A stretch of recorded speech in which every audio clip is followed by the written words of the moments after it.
dos presentaciones muy importantes en la aplicación, uso, las perspectivas que tenemos.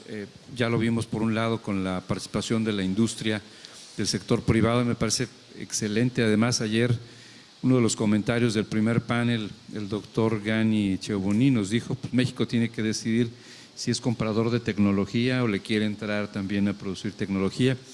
Y hay muchos países por ahí, creo que el caso de Corea salta a la vista de cómo un plan robusto con una visión de Estado se consolida y hoy son productores de tecnología y exportadores en todo el mundo, y pregunten las marcas que quieran.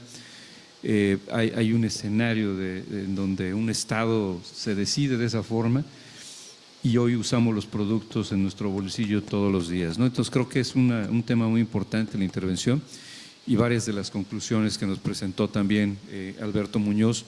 Entre ellas ya se reitera esta celebración de tener una agencia espacial mexicana que es muy necesaria y que tenemos que darle un empujón, un impulso para robustecerla. Y por otro lado, el CENAPRED, que de hecho recientemente, el año pasado, la OCDE, México entra en este grupo de países de la OCDE ya hace varios años, y en esta revisión sobre cómo se usan los recursos del FORPREDEM, por ejemplo, que se le ha dado, digamos, se gasta más en la atención inmediata de las cosas que en la prevención, y ahí creo que hay un mercado también de oportunidades. Recomendaciones de la OCDE importantes que ya se han tomado en CENAPRED en estas revisiones recientes, y que esta información geoespacial podría utilizarse de mejor manera para la prevención de desastres. Creo que hay una gama de temas importantes, y entonces quisiera que tuviéramos una primera ronda de intervenciones, de preguntas. No sé si pueden poner la luz para allá para que pueda ver quién levanta la mano. Sí, a mí me parece muy importante estos dos últimos comentarios de Lucrecia y Porfirio, en el sentido de que se está gastando muchísimo más en atención de emergencias que en prevención de desastres asociados a fenómenos naturales. En ese sentido, efectivamente, existen los dos conceptos planteados de alerta temprana en organismos internacionales como el Programa de Naciones Unidas para el Medio Ambiente, la Organización Meteorológica Mundial. Ellos plantean claramente la alerta temprana preventiva, educacional, cultural, y la diferencian claramente de la alerta temprana de último momento, emergencia. Y también plantean que si no se fortalece la alerta temprana preventiva, cultural, va a seguir habiendo víctimas a pesar de las alertas de último momento, por muy eficientes y por muy oportunas que lleguen a la gente. Cuando está el evento extremo encima de la gente no tiene conciencia de la afectación y no se va a mover y no van a hacer caso de los llamados a que haga el gobierno para tomar medidas frente a esa amenaza que está encima. Entonces es central, es fundamental replantear lo que decía Lucrecia, el concepto de alertas de riesgo. Y replantearlo está planteado a nivel nacional, está planteado a nivel estatal, está planteado a nivel municipal, pero yo creo que hay que replantear todo esto. Los límites políticos no son los límites de los eventos naturales que afectan a la población. Hay que replantearlo a nivel regional, donde se dan este tipo de eventos naturales. Y es allí, por ejemplo, aquí en Tabasco, habrá que hacer una zona, un atlas especial de la zona de inundaciones, donde están los efectos graves de la inundación, que no son todos los municipios y no es todo el estado. Entonces, en ese estado, que no es muy grande, requieren varias áreas, varias regiones, información específica educativa, yo diría, dirigida principalmente y asimilable por niños y jóvenes.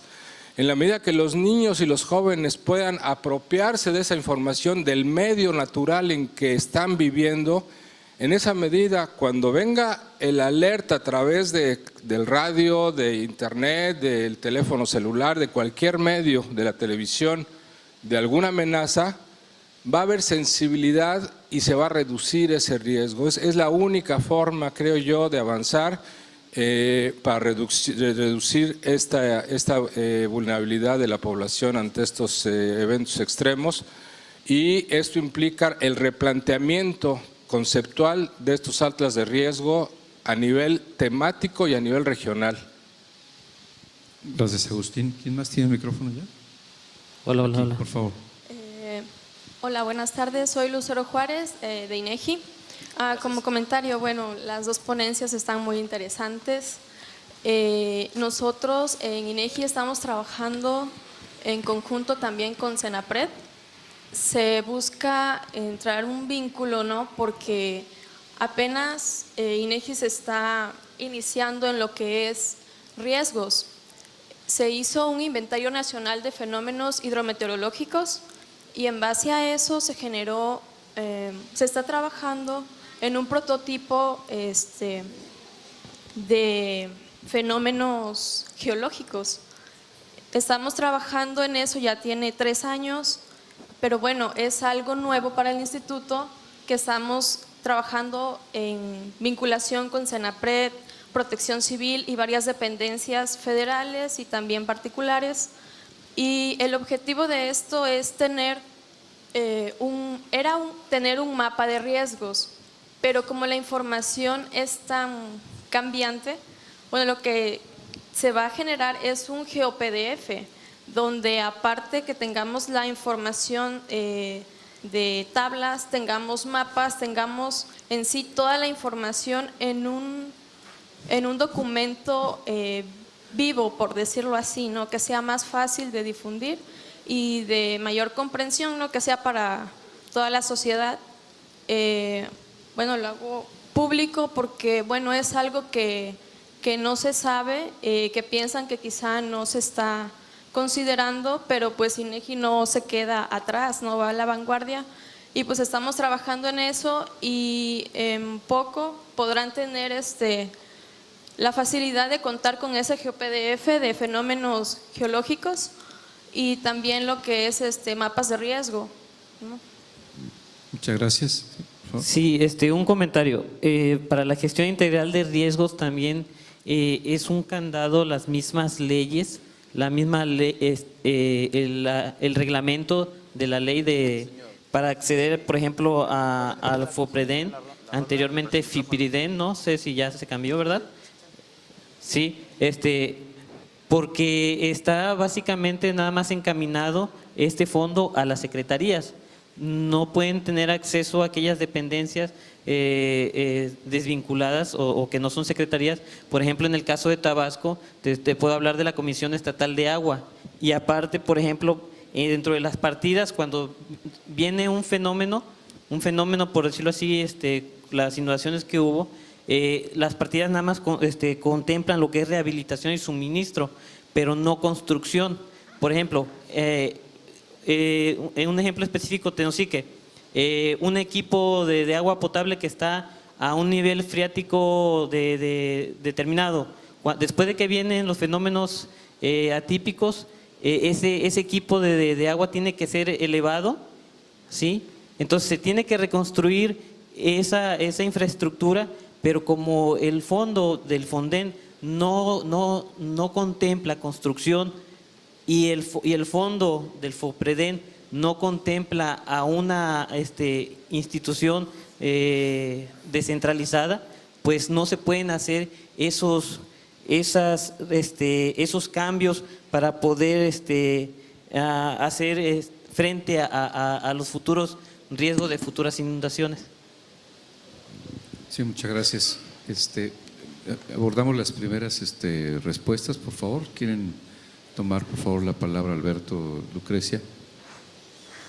Tratemos de acortar nuestras respuestas por el tiempo, que ya estamos encima, y dar oportunidad de otras preguntas también, por favor, lo más específico que pueda. Así es. Hablando de la alerta temprana, sí, el Senapred ha contemplado que En la parte de capacitación tiene que ser una mejora, un fortalecimiento para que esta alerta temprana, este sistema nacional de alertas que se va a difundir, que se va a integrar, sea sobre todo atendido y conocido por la población y que lo sepa interpretar cuando llega un fenómeno o cuando al propio conocimiento del comportamiento del fenómeno. Se está trabajando arduamente con la parte de la Escuela Nacional de Protección Civil y asimismo con otras dependencias para empezar a llegar a la población en general, a escuelas. Se ha integrado el tema de gestión de riesgos en los libros de texto de primaria, no me acuerdo qué grados, sin embargo, de esta manera tratamos de incidir bastante para que empiece a tener una cultura desde pequeños, ¿no?, de la gestión del riesgo. Y hablando del FOPREDEN, FIPREDEN y del FONDEN, el FONDEN es básicamente el Fondo para la Atención de Desastres Naturales, ya que pasó el fenómeno, ya que impactó, y contempla sí quiero aclarar ahí un punto que se puede confundir, contempla que está para la reconstrucción de la misma infraestructura. Sin embargo, sí se puede hacer mejoras a esa infraestructura, no quiere decir que se construya exactamente igual, con las mismas características, se puede hacer mejoras. Sin embargo, el FONDEN da ciertos recursos y pueden ser complementados por el sector afectado o por el Estado para hacer mejoras a esta infraestructura afectada. Por otro lado, el FOPREDEN en sus reglas sí puede acceder a este fondo cualquier instancia a nivel estatal. Sin embargo, el que solicita el recurso es el Estado mismo, ya consensuó qué es, cuál es el daño, cuál es más bien la obra que quiere realizar o si quiere hacer un proyecto de prevención, ya consensuó con las dependencias o los sectores que se lo solicitan y él asimismo lo sube a la federación. Entonces, sí es posible siempre y cuando sea una obra o sean medidas de prevención de desastres. Te lo digo porque eso ya ha pasado y, por ejemplo… Nada más, dame chance, ¿no? Pues no se convierte en diálogo, dame chance que otra respuesta y ahorita con mucho gusto. Por favor, ¿no? Perdón, nada más como para que no se convierta en un diálogo. ¿Beto? Nada más comentando sobre el comentario del ingeniero Fernández, absolutamente de acuerdo. De hecho, no sé si pudieran ponerme mi presentación en el slide 17 o 18. No hice mucho énfasis, pero básicamente la metodología que estamos desarrollando pretende que al menos un pequeño sector en el cual nosotros estamos trabajando pueda estar un poco más listo, ¿no?, más preparado para poder atender el futuro deseable que tenemos, ¿no? El tener una agencia espacial mexicana, el participar, el que esté creciendo, el que logremos que realmente toda la sociedad lo conozca, que toda la sociedad participe, lo que queremos es lograr tener un impacto, una penetración tecnológica en todos los ámbitos. Hay un trabajo extraordinario que está haciendo la agencia en la parte de educación, ¿no?, que está llevando realmente cosas que se habían atendido de manera muy aislada.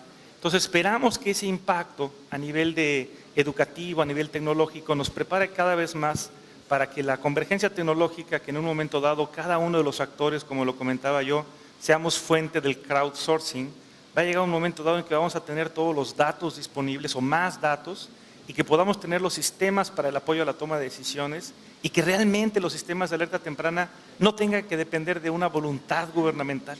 O sea, la idea es que tengamos un sistema, una herramienta que nos permita simular, poder hacer emulaciones, tener juegos de serious games para que la gente pueda, cada uno de su trinchera pueda con los datos comunes probar cuál es mi vulnerabilidad real. De esa manera, si logramos integrar esas grandes fuentes de información, si tenemos una mayor cultura en la parte de prevención, si además la gente utiliza la tecnología para proveer de la información que ese sistema inteligente permita apoyar a la toma de decisiones. Entonces, básicamente, nuestra pequeña aportación está en empezar a preocuparnos como empresa. Con Texas A&M en particular, ahorita estamos trabajando por una circunstancia que se dio, que ellos también tienen intereses comunes con nosotros, coincidimos en la parte de redes bayesianas, que es lo que estamos haciendo de manera importante desde hace tiempo, y de esa manera poder empezar a entender cómo va a ser el software que se requiere para que la gente se pueda conectar. Esa es nuestra pequeña aportación pero va en esa dirección que usted apunta, que no podemos estar más que de acuerdo con eso. Claro. Gracias, Beto. Había dos preguntas más para cerrar. Pues yo le hago una a Beto, entonces. ¿Cuál es más o menos el escenario de las empresas en México? ¿Cuál es la perspectiva que ven ustedes en la Cámara de crecimiento en desarrollo tecnológico, desarrollo de software como empresas? ¿Cómo se ven ustedes en un futuro de 20 años, por ejemplo? Bien, básicamente, con las gráficas que les ponía, con los datos, cerca de 800,000 personas trabajando en el sector relacionado, en la parte de manufactura, en tecnologías de la información. El número es pequeño todavía en la parte de la parte aeroespacial. Sin embargo, sí estamos estimando, al menos con el sector en el cual tenemos contacto, que son cerca de 1,170 empresas afiliadas a la CANIETI, sí hemos detectado que hay un interés muy importante para poder aumentar el valor agregado de los productos y servicios. Sin embargo, otra vez, por ahí puse la palabra colaboración, colaboración, colaboración.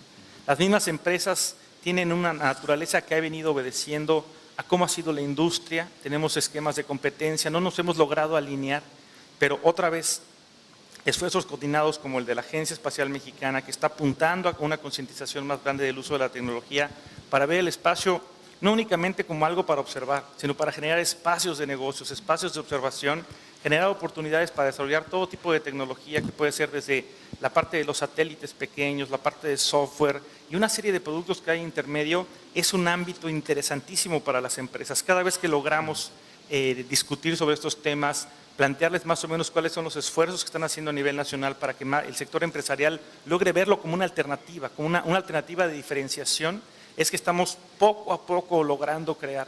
Justamente el lema principal ahorita de CANIETI de unos años a la fecha y ahorita con la participación de Víctor Gutiérrez como presidente nacional, es justamente lograr esa diferenciación, tratar de empujar a que las empresas tengan menos temor de innovar.